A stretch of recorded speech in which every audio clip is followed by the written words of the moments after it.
Hello everyone. यदि आप निमसेट 27 या 28 का एग्जाम देने वाले तो ये सेशन आपके लिए बहुत बहुत बहुत ज़्यादा इंपॉर्टेंट है। आप कहाँ से पढ़ रहे हैं डजंट मैटर, इम्पीटस के साथ जुड़ के पढ़ रहे हैं या किसी और इंस्टीट्यूट के साथ या सेल्फ मैटर नहीं करता, बट ये सेशन आपको ये जरूर गाइड करेगा कि आपको किन बातों का ध्यान रखना है और क्या मिस्टेक नहीं करनी है। जैसे अभी आपने 26 के पेपर के रिव्यू सुने होंगे या 25 के, कई बच्चे ब्लैंक हो गए, कईयों को क्लिक नहीं करा, तो एक्चुअल प्रॉब्लम क्या है वो समझना बहुत जरूरी है। तो मैं आपको एक कंप्लीट रोड मैप बताऊंगा, in fact order of preparation topic भी बताऊंगा। तो इस सेशन को नंबर 1 थिंग कि आप एंड तक सुनिए। इस वीडियो को मैं कभी ऐसा नहीं बोलता, पर मैं बता दूं, इस वीडियो को अपने पास कहीं फोल्डर में सेव करके रखिए, क्योंकि जब भी आप कभी डाइवर्ट हो रहे होंगे या मिसगाइड हो रहे होंगे तो आपको ये वीडियो हेल्प करेगा। इसलिए इसको बिल्कुल एंड तक दीजिए।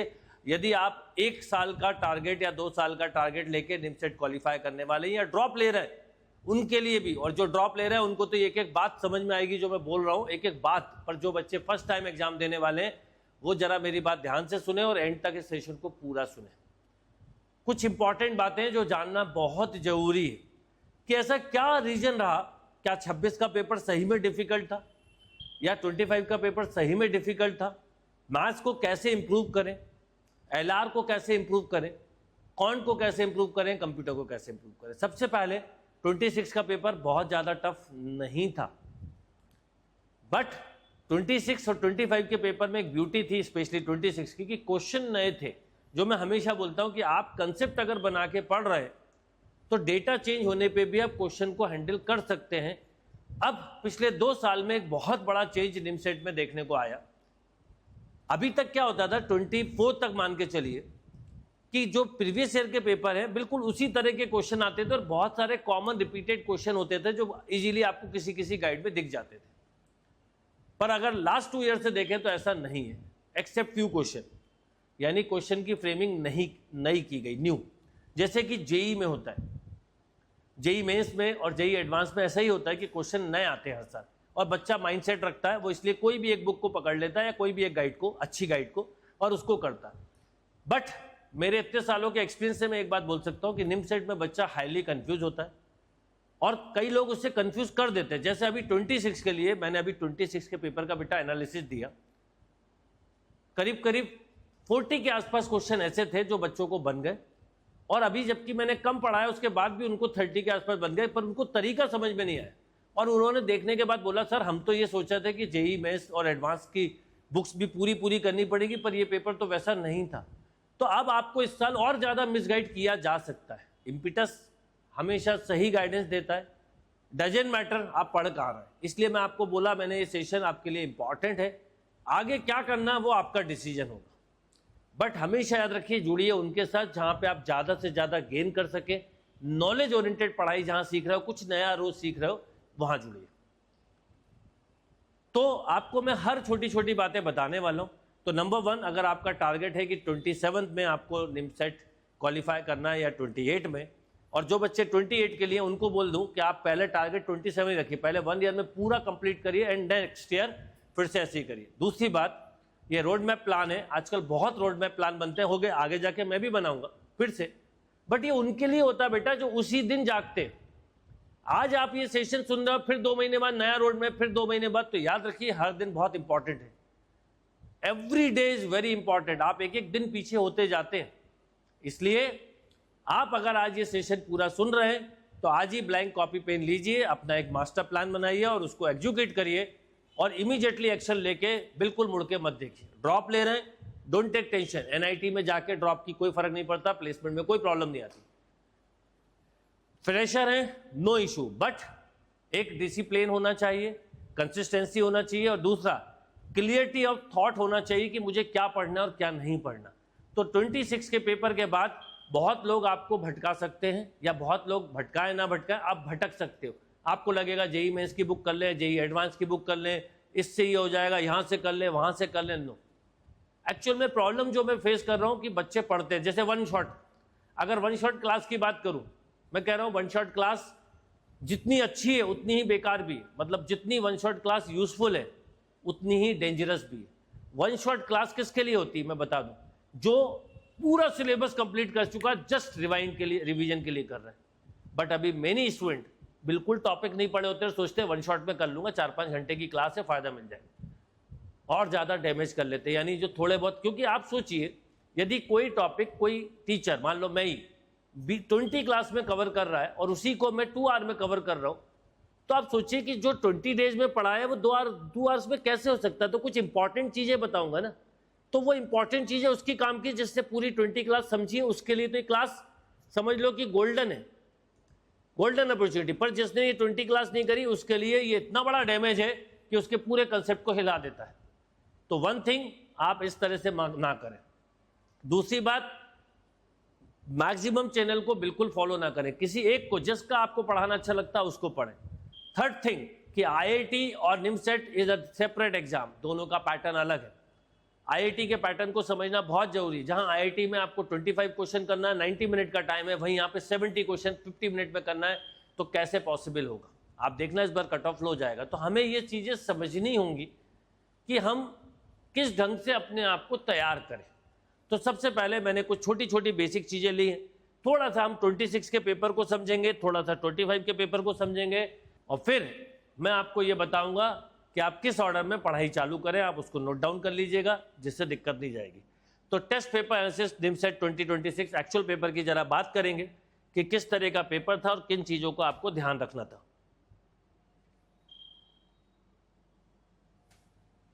सबसे पहले बात करें निमसेट 2026 एक्चुअल पेपर में टॉपिक क्या क्या थे।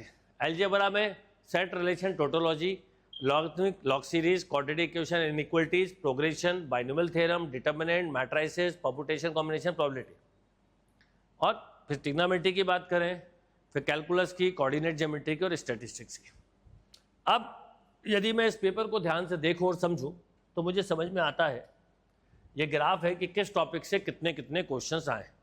इस ग्राफ से हो सकता ना समझ में आए, तो मैंने इसको बहुत डिटेल में लिया है और इसके लिए कैसे पढ़ना वो बताऊंगा। जैसे अलजेब्रा में टोटल 20 क्वेश्चन है। कई लोगों को लगता है इस बार बहुत कैलकुलस आई थी, अलजेब्रा कम आई थी, बट ऐसा नहीं है। अलजेब्रा में 20 क्वेश्चन अभी भी आए थे, ठीक। ट्रिग्नोमेट्री में 7 क्वेश्चन आए थे। अब क्योंकि वेक्टर हटा तो कहीं ना कहीं तो जाएगा। कैलकुलस में 13 क्वेश्चन आए थे, तो कैलकुलस पे थोड़ा सा वेटेज बढ़ गया, ऐसा बोल सकते हैं। कोऑर्डिनेट ज्योमेट्री में 6 क्वेश्चन थे और स्टैटिस्टिक्स में 4 थे। यानी जो 6 क्वेश्चन वेक्टर के होते हैं, तो 1-2 क्वेश्चन उन्होंने स्टैटिस्टिक्स में जोड़ दिए, 3-4 क्वेश्चन उन्होंने कैलकुलस में जोड़ दिए, राइट। तो इसका मतलब ये बिल्कुल समझ में आ गया आपको कि क्या पेपर का पैटर्न था। अच्छा, किस टॉपिक से कितने थे वो भी मैंने लिए कि सेट थ्योरी और रिलेशन और टोटोलॉजी के 5 क्वेश्चन थे, लॉग का कोई क्वेश्चन नहीं था, क्वाड्रेटिक इक्वेशन, इनइक्वालिटीज के 4 क्वेश्चन थे, प्रोग्रेशन के 3 थे, बाइनोमियल का 1 था, डिटर्मिनेंट का 1 था, मैट्रिसेस के 2 थे, पीएनसी का 1 भी नहीं था, प्रोबेबिलिटी के 4 थे। थोड़ा प्रोबेबिलिटी में अक्सर 6-7 आते हैं, बस 4 आए। फिर बात करते हैं ट्रिग्नोमेट्री की। तो ट्रिग्नोमेट्री में ट्रिग्नोमेट्री रेशियो एंड फंक्शन के 2 क्वेश्चन थे, इक्वेशन का 0 था, इनवर्स के 2 थे, प्रॉपर्टी ऑफ ट्राइंगल का 1 था और हाइट एंड स्ट्रेस के 2 क्वेश्चन थे। अभी मैं इनके अलग अलग पेपर के डिस्कशन भी करूंगा, एंड यू शॉक, एक्चुअल में शॉक हो जाएंगे आप कि ये क्वेश्चंस आपको बहुत इजीली बन सकते थे, बट करीब करीब मैं मानूंगा कि जैसे 25 में 15 के आसपास ऐसे क्वेश्चन थे जो पेपर को हिला देते थे। इज द सेम थिंग 26 में भी करीब 12 से 15 क्वेश्चन ऐसे थे जिनको देख के कई बच्चे एकदम घबरा गए, जबकि वो टफ नहीं थे, और उससे उन्होंने पूरे पेपर को डिस्ट्रॉय कर लिया। तो अगर आप 27 को टारगेट कर रहे हैं तो आप पहले सही डायरेक्शन में फोकस होइए, नहीं तो फिर आप वही होगा। मैं आपको फिर बता दूं कि 27 का जब पेपर आएगा तो देखना आप 27 के पेपर में भी निकलते वक्त बच्चों के चेहरे पे यही होगा, शॉक होगा, सर क्लिक नहीं करा। बट आपको क्लिक भी करे और आप शॉक ना हो, क्योंकि हर बच्चे के साथ तो नहीं हुआ, तो आपको अभी से अपने आप को मेंटली तैयार करना होगा, राइट। तो ये था 26 का पैटर्न, राइट। अब बात करते हैं 25 के पेपर की। अगर 25 के पेपर को हम समझें और गहराई से समझें तो और अच्छे से समझ में आएगा, क्योंकि मेरा यह मानना है कि अगर 25-26 का पेपर कोई बहुत अच्छे से अंडरस्टैंड करके राइट डायरेक्शन में पढ़ना चालू करेगा तो आई एम डैम श्योर कि वो इस बार टॉपर बन सकता है। टॉपर बनना मुश्किल नहीं है, पर टॉपर बनने के लिए टॉपर वाले थॉट्स को डेवलप करना जरूरी है और प्रिपरेशन का मॉडल बिल्कुल क्लियर रखना जरूरी है।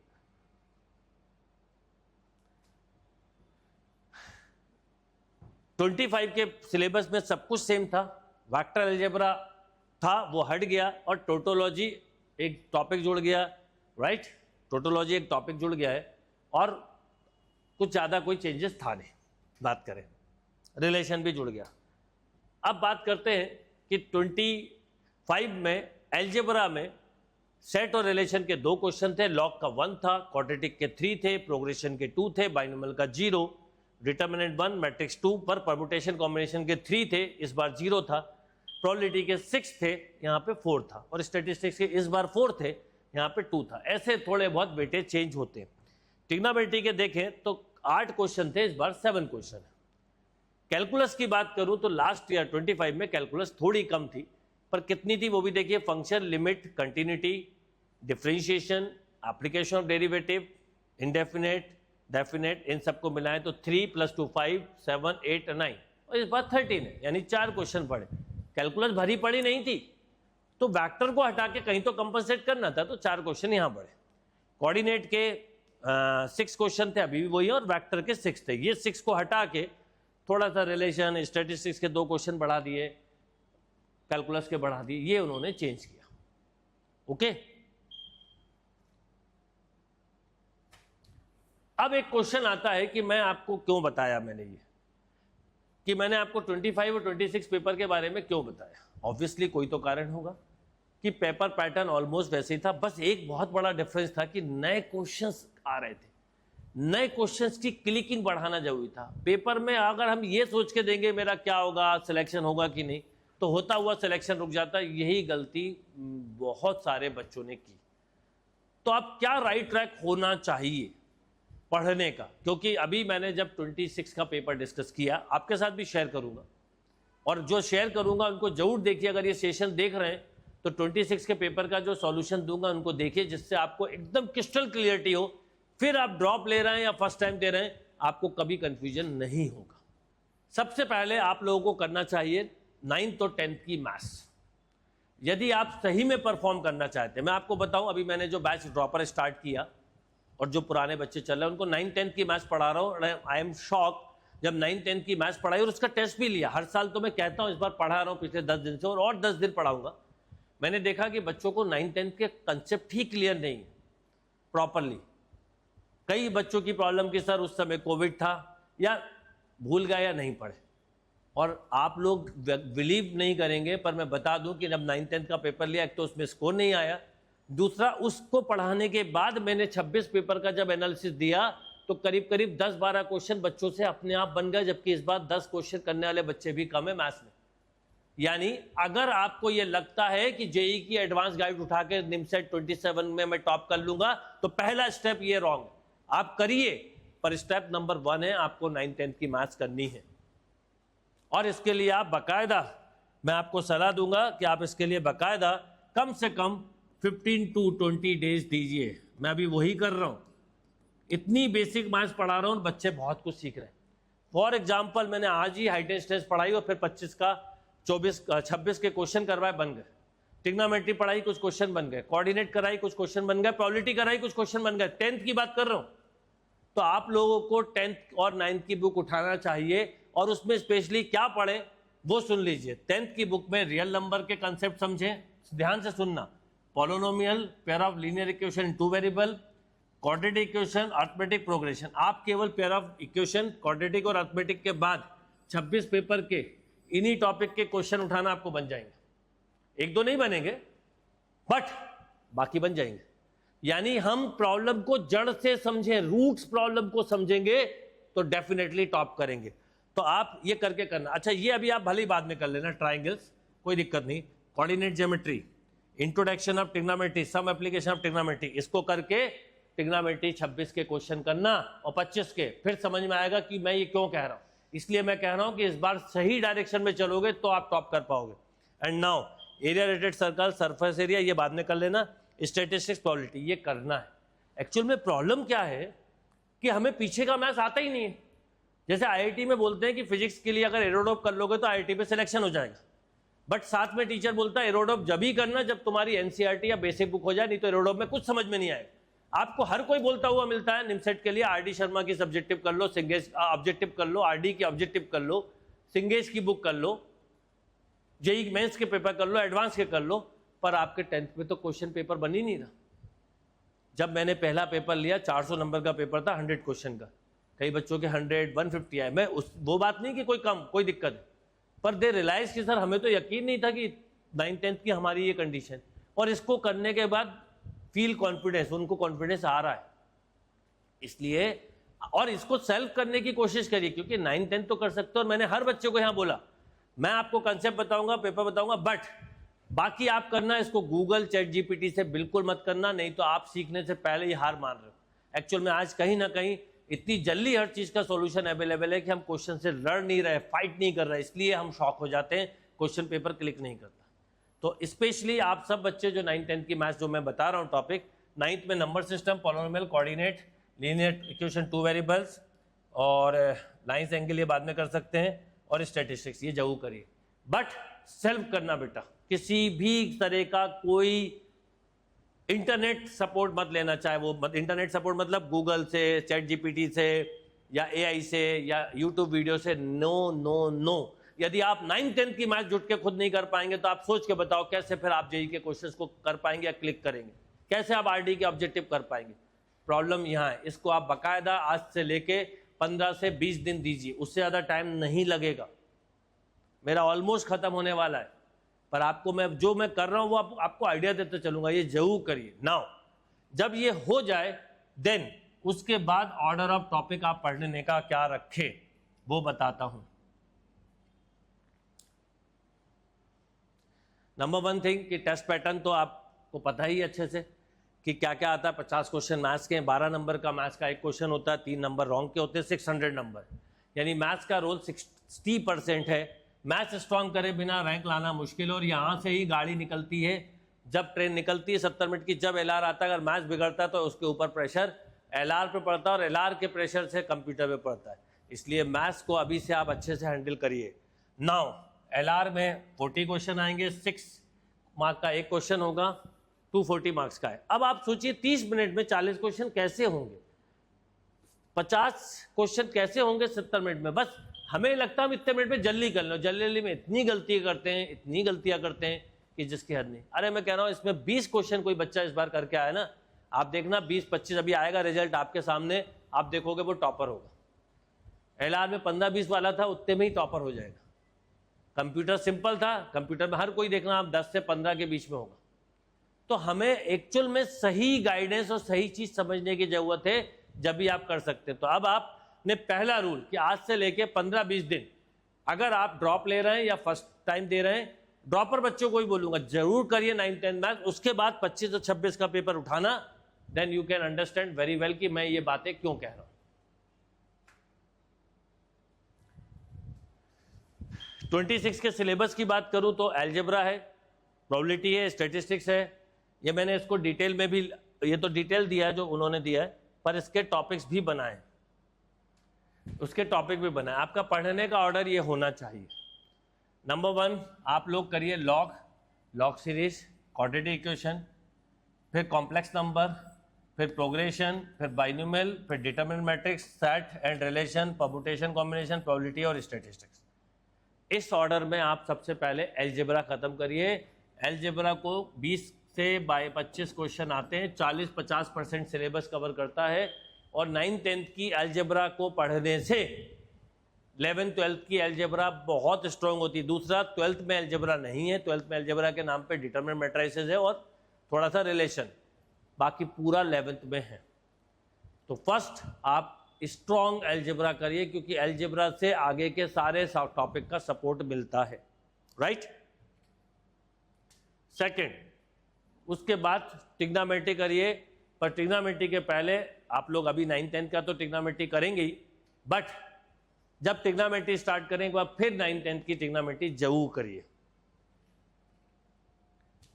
फिर उसके बाद कैलकुलस करिए बहुत जबरदस्त तरीके से, स्ट्रॉन्ग। अब एक क्वेश्चन आता है कि सर अलजेब्रा कितने दिनों में की जाए। लगभग अलजेब्रा करने में आपको 2 to 3 मंथ्स लग सकते हैं, दीजिएगा, है अभी टाइम। इसलिए बोल रहा हूं कि आज जो रोड मैप बता रहा हूं आज के हिसाब से आपको बता रहा हूं यही अगर 3 महीने बाद होगा तो आपको 1 महीने में अलजेब्रा करना पड़ेगा। यही अगर दिसंबर में कोई बच्चा बोलेगा तो बोलूंगा 15 दिन में करो। अंतर यहां आता है। इसलिए जब आज आप सुन रहे हैं तो अब आप इसके बाद एक्शन भी लीजिए, राइट। तो 2 to 3 मंथ्स आप अलजेब्रा को दीजिए, minimum 2 month, maximum 3 months. 3 month में आराम से होगा 7-8, जैसे कुछ टॉपिक छोटे लॉग ये 3 दिन में हो जाएगा, ये 1 वीक में होगा, ये 1 वीक में होगा, ये 2-3, क्योंकि कॉम्प्लेक्स नंबर सिलेबस में नहीं है। तो ऐसे आप 2 to 3 मंथ्स दीजिए। नाउ सिलेबस जल्दी करने की कोशिश मत करिए, स्ट्रॉन्ग करने की कोशिश करिए। ट्रिग्नोमेट्री करिए कम से कम 30 to 45 डेज में तो करिए। मैं इतने दिन में ही पढ़ाता हूं, इतना टाइम दीजिए, यानी 1 से 1.5 महीना दीजिए, राइट। बिल्कुल दीजिए, इत्मीनान से दीजिए।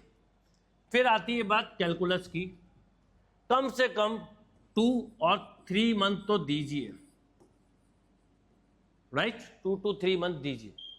अगर आपने 3 मंथ इसमें दिए, 3 मंथ अलजेब्रा में दिए 6, और सपोज आपने 1.5 मंथ या 2 मंथ भी ले लिए तो भी 8 हुए ना। हमारे पास साल भर है, सिलेबस कंप्लीट नहीं करना है, पर जो कंप्लीट करना है स्ट्रांगली करना है जिससे पेपर में बने। आपको ही पता है 20 क्वेश्चन के बाद भी आप टॉपर बन सकते हैं, तो पहले ये दिमाग में रखिए। एंड नाउ कैलकुलस के बाद करना है कोऑर्डिनेट ज्योमेट्री, जिसको कम से कम 1.5 मंथ से 2 मंथ लग सकता है। ये लास्ट सिलेबस ही है। अच्छा, ऐसा नहीं कि मैं मैथ्स बता रहा हूं तो मैथ्स ही करना है। मैथ्स के parallel every day 1 hour computer and 1 hour LR को भी दीजिए, यानी 2 घंटे का स्लॉट ऐसा रखिए जिसमें 1 घंटे को एलआर और 1 घंटे को कंप्यूटर को अभी से साइमल्टेनियसली पढ़े, राइट। फिर उसके बाद ये लॉजिकल रीजनिंग साथ में चलाना है, इसलिए बता दिया। पर ये इतने छोटे छोटे टॉपिक होते हैं कि 1-1 दिन में कवर हो जाते हैं। आप 2-2 दिन लीजिए, 2 सभी को। तो आप, मैं बता दूं, आराम से 1-2 मंथ में कर लेंगे।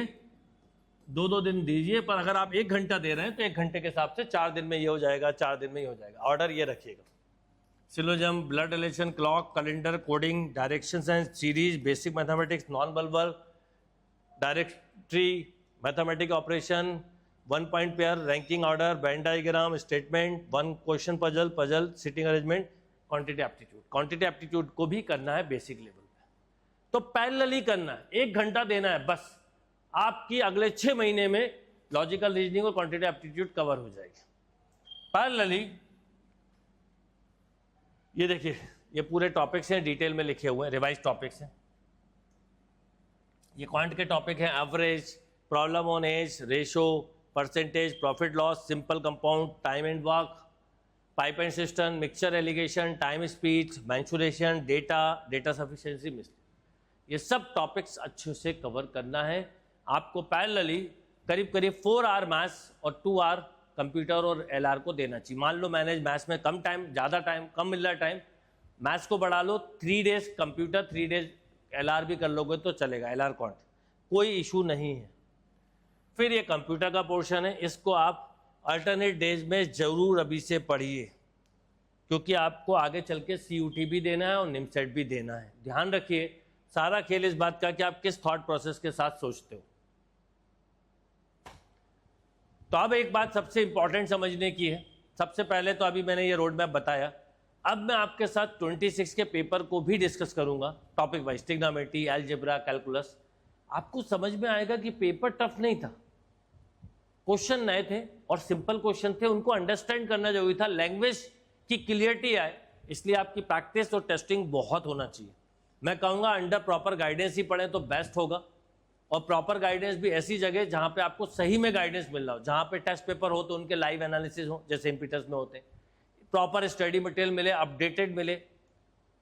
मैंने ऐसी बहुत सारी चीज़ों पे वर्क किया है, पर मेरा आज का सेशन कंप्लीटली रोड मैप पे था कि आप अगर 26 और 27 को, 27 और 28 को टारगेट कर रहे हैं तो प्लीज़ पहले 26 और 25 के पेपर को अंडरस्टैंड करिए। मैंने 25 पेपर का भी सॉल्यूशन अलग अलग टॉपिक का बना के डाला, देखिए पेपर टफ नहीं है, हमारा देखने का नज़रिया गड़बड़ हो सकता है। एक डिसिप्लिन में 4 to 5 आवर का एक रूटीन बनाइए, 6 आवर पढ़ें तो बहुत अच्छा है, 4 hour maths, 1 hour computer, 1 hour LR. दूसरी बात, कमिटेड रहें, डिसिप्लिन रहें, ओपन सोर्सेस से बिल्कुल पढ़ाई ना करें, मिसगाइड ना हो, कोई क्या कह रहा है उसमें मत जाइए, खुद समझिए पेपर को। आप खुद देखना, इस सेशन को आप समझ पाएंगे, और जब भी आपको प्रॉब्लम हो इस सेशन को जरूर देखिए। Thank you and all the best.